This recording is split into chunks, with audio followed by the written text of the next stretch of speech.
Hello friends, welcome to Priyadarshini's kitchen. இன்றைக்கி நம்ம கிச்சனில் என்ன பார்க்க போகிறோன்னா, லெஃப்ட் ஓவர் ரைஸ் வச்சு சூப்பராக ஒரு தோசை இன்ஸ்டண்ட்டாக எப்படி பண்ணுறதுன்னு பார்க்கலாம்.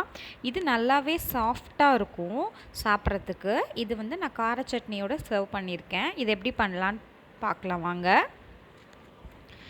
அதுக்கு ஒரு பவுல் எடுத்துக்கோங்க. 1 கப் அளவுக்கு ரவை எடுத்திருக்கேன். வறுக்காத ரவை தான் எடுத்திருக்கேன். அதுக்கே 1 கப் அளவுக்கு தயிர் சேர்த்துருக்கேன். இப்போது இந்த கப்பை அலம்பிட்டு தண்ணி இன்னொரு கப் நம்ம சேர்த்துக்கலாம். இப்போ இதை நல்லா மிக்ஸ் பண்ணி விட்டுக்கலாம். கட்டியெல்லாம் தட்டாது, நல்லா மிக்ஸ் பண்ணி விட்டுக்கோங்க. நல்லா மிக்ஸ் பண்ணிவிட்டு இது ஒரு அப்படியே 1/2 hour வரைக்கும் ஊற வச்சிடலாம். இந்த ரவை நல்லா ஊறி வரட்டும்.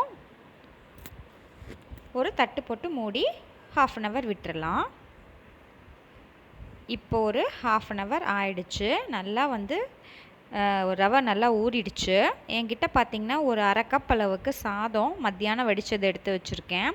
இப்போ இதை நம்ம மிக்ஸி ஜாரில் ஆட் பண்ணிக்கலாம்.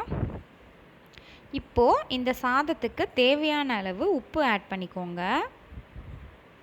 நம்ம தோசைக்கு தேவையான அளவு உப்பு இதுலேயே ஆட் பண்ணிடலாம். இப்போ இதை ஃபஸ்ட்டு தண்ணி ஊற்றாமல் அரைச்சிக்கோங்க. இப்போ இந்த அளவுக்கு அரைப்பட்டிருக்கு. இப்போ கொஞ்சமாக தண்ணி ஊற்றி நல்லா குழன்னு அரைச்சி எடுத்துக்கலாம். மறுபடியும் அரைச்சாச்சு. இப்போ நம்ம ஊற வச்சுட்டுருக்கிற ரவையவும் சேர்த்துட்டு இதை நல்லா மிக்சியில் போட்டு நல்லா ஒரு ஓட்டு ஓட்டி எடுத்துக்கலாம். நல்லா ஸ்மூத் பேஸ்ட்டாக தோசை மாவு அளவுக்கு நம்மளுக்கு கிடைக்கணும். அதுக்கு தான் இப்போ அரைச்சிட்டு வந்தாச்சு. இப்போ இந்த பவுலில் ஆட் பண்ணிடலாம். இப்போ இதை நல்லா மிக்ஸ் பண்ணிக்கோங்க. இந்த அளவுக்கு கெட்டியாக தான் இருக்கணும், அப்போ தான் தோசை வாக்கிறதுக்கு வரும். இப்போ நான் கொஞ்சமாக ஈனோ சால்ட் ஆட் பண்ணுறேன், ஃப்ரூட் சால்ட்டு. இல்லைனா நீங்கள் சோடா உப்பு கூட ஆட் பண்ணிக்கலாம். இப்போ இதை நல்லா மிக்ஸ் பண்ணிக்கோங்க. இப்போ நம்ம தோசை ஆட் பண்ணிடலாம். அடுப்பில் தோசைக்கல் போட்டிருக்கேன். கொஞ்சம் சூடாகட்டும். சூடானதுக்கப்புறம் நம்ம வாக்கலாம். இப்போது ஒரு கரண்டி அளவுக்கு நம்ம மாவு எடுத்துக்கலாம். ரொம்ப ஸ்ப்ரெட் பண்ணிடாதீங்க, பிஞ்சிரும். தோசை ரொம்ப சாஃப்டாக இருக்கும், அதனால தான் இந்த அளவு பரப்பி விட்டுக்கலாம். சுற்றியும் நம்ம கொஞ்சமாக எண்ணெய் ஆட் பண்ணுறேன். இதை மூடி வச்சும் நம்ம வாக்கலாம், சீக்கிரமாக வெந்துடும். இப்போ மெதுவாக திருப்பி போடுங்க.